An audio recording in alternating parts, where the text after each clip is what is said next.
So I made a cake, and not just any cake, but a classic, and one of Tanny's favourite, and that's the Victoria sponge. And I did it because I was invited to be part of the Break Your Heart Bake collaboration. So here we go.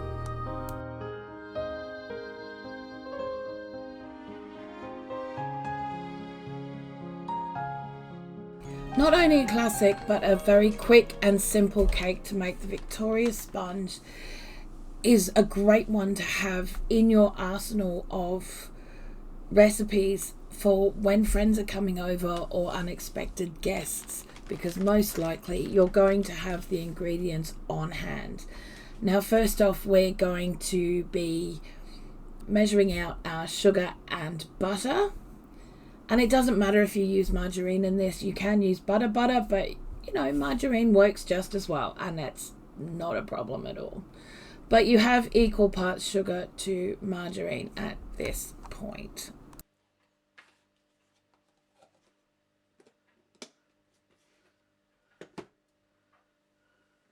Now you could, if you wanted to, use a mixer. I'm choosing not to because I want to show you how simple this can be to make just with a wooden spoon, because that's literally all I'm using here. Now what we're doing here is known as creaming the butter and sugar together. What we're doing is we are beating them together and mixing them together until the sugar is pretty much dissolved into the butter, which makes the butter light and fluffy, and the whole thing actually helps to add to the lightness of the sponge and the rising of the sponge as well.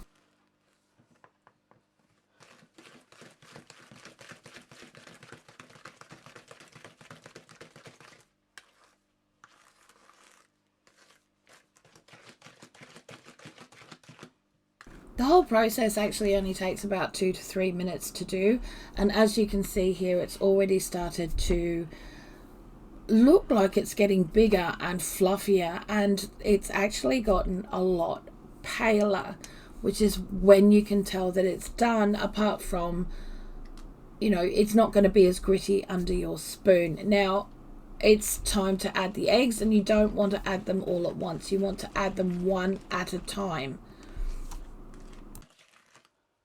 The reason for this is that if you add all the eggs all at once, your butter and sugar mix with the eggs will split, and you'll end up with a liquid part and a solid part. And as much as it doesn't make too much of a difference, and it is easy to fix, it can freak you out if you're a first-time baker, and you don't want that. It's not necessary, it doesn't necessarily have to happen. If you break your eggs in one at a time and mix them in thoroughly before adding the next one, or two, or three. Now, if you don't have a wooden spoon and you only have a whisk, you can do this the whole process with a whisk. I prefer to do it with a wooden spoon rather than a whisk. Otherwise, the butter and the sugar tends to get mixed up in the middle of the balloon whisk, and it can be a bit of a pain in the bum and slow things down somewhat. So I prefer to do it with a spoon or a spatula, just because I do, I guess. Personal preference. Now you do want to beat this well for the next minute or so, because what happens with the egg is that if it's not mixed properly, you're going to get bits of white in your cake, and that's not nice to bite into. But also, the more you mix it, the actual chemical breakdown of the egg starts, and it partially cooks because of the amount of sugar you have in there. It's kind of like when you make a raw custard mix. It just does. Don't ask me why, it just does. Now at this point, we are going to add in our vanilla and mix that through as well.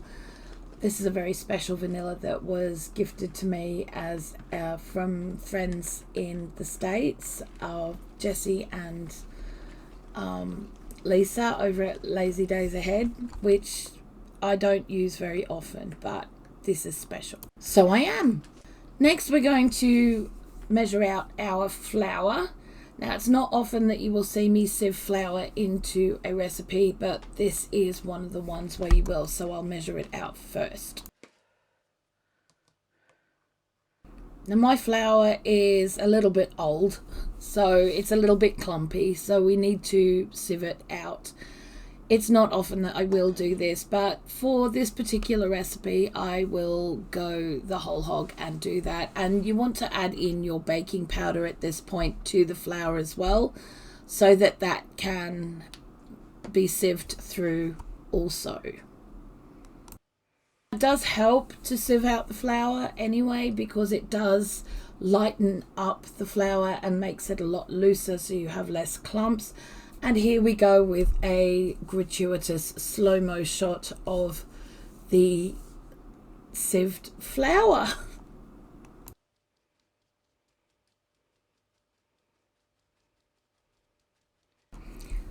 Now, once the flour is sieved, you're going to want to fold it into your liquid butter, sugar, egg, vanilla mix. Now, you've put a lot of work into beating it, so you want to actually keep as much of that bounce and fluff as possible.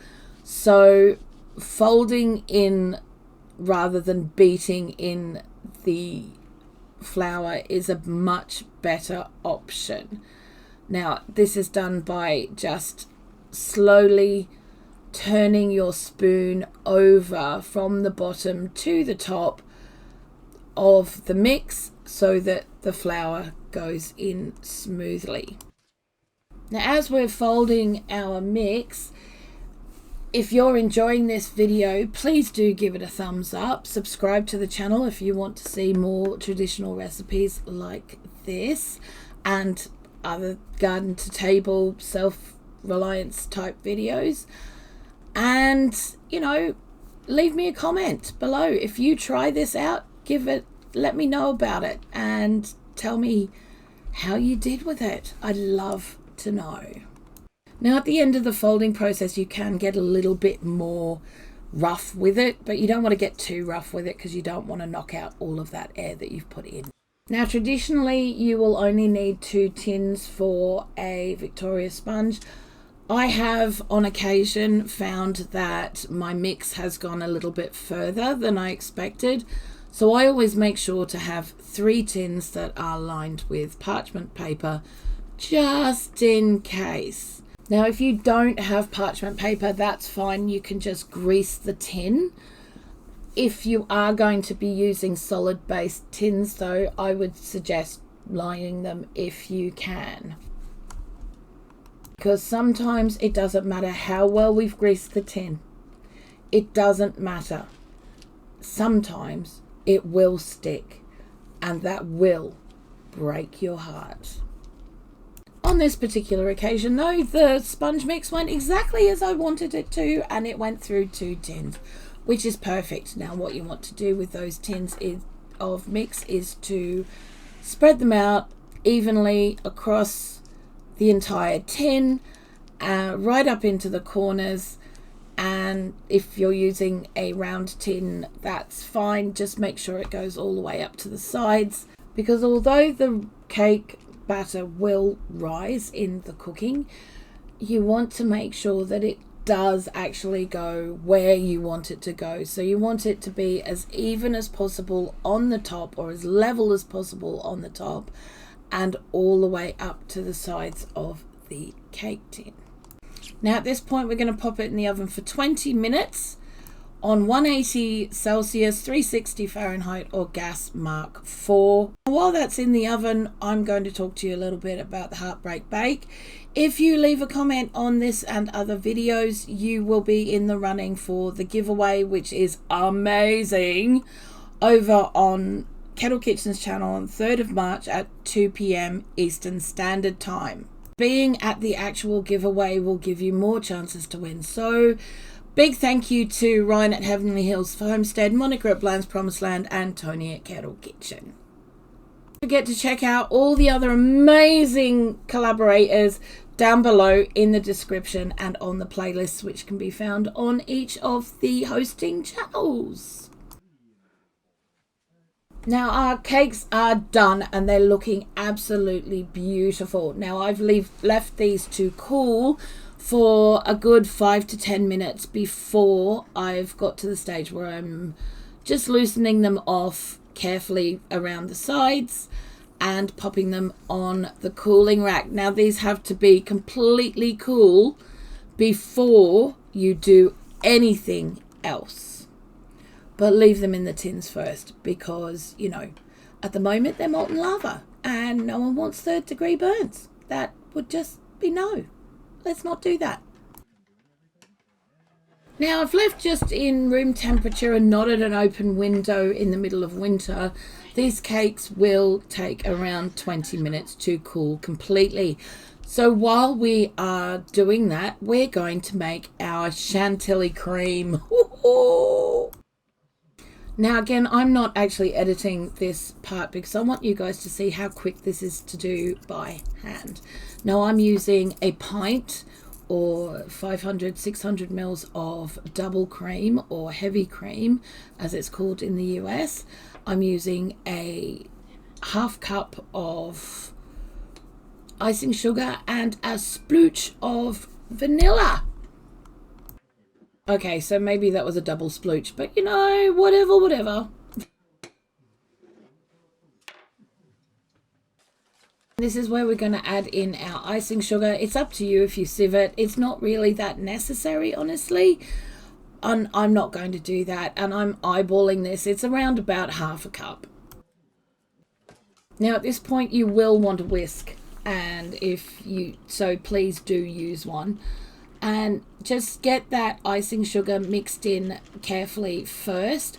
As you can see during this, I am not editing this part at all. I want you to see just how quickly that this literally turns from watery cream into a beautiful, fluffy, whipped cream that is held stable with the icing sugar. Now, once your icing sugar is incorporated into the cream, just beat it to within an inch of its life, seriously, and go for as hard and fast as you possibly can. This will literally take a minute and 30 seconds, if that, depending on how fast you are. At my heyday, I used to be able to do this in 36 seconds. I'm a little bit older now and my arm's a little bit more tired, but as you can see, it's already starting to turn. You know, and I've hardly done anything, and very quickly from this point you need to watch it because otherwise you'll end up with very sweet butter. And no, just no. I mean, maybe sometimes, but just not this time. Now, skipping further quickly ahead, we have 2 very cool cakes. Now, these have been left for a little bit longer than 20 minutes because I had other things that I was doing on this day. But, you know, and that corner, of course, ends up as a bit of what we call chef's privilege or quality control. Now, you want to get your favourite jam. Now, whether it is raspberry, strawberry, blackcurrant, whatever. Traditionally, it's strawberry or raspberry, okay? But you can put whatever you like. It's up to you. It's your cake. And it depends on what you have in the cupboard. I've done it with apricot before. I've also done it with fig jam before.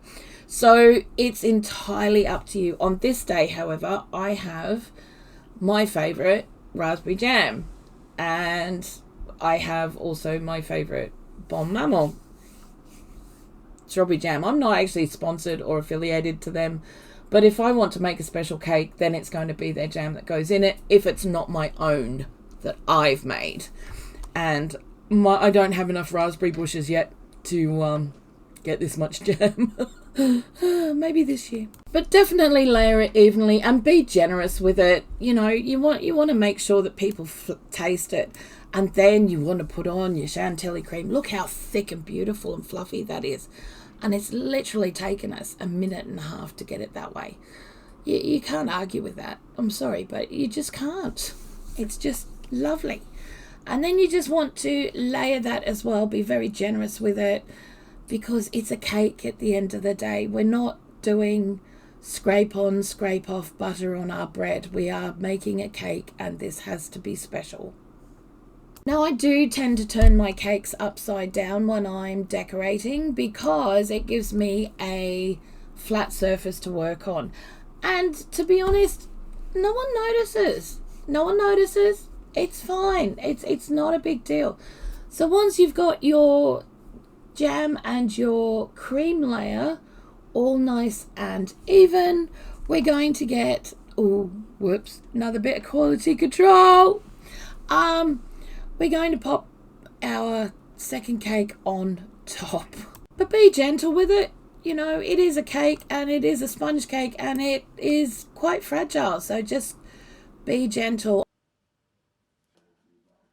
You could leave it like this if you wanted to, but let's go the whole hog. Why not? And we're going to sift off a little bit of icing sugar on the top to give it a lovely little fresh snowy appearance, and it hides any imperfections that may be in your cake. Not that there are in this one, which I'm quite pleased about, I'm not going to lie.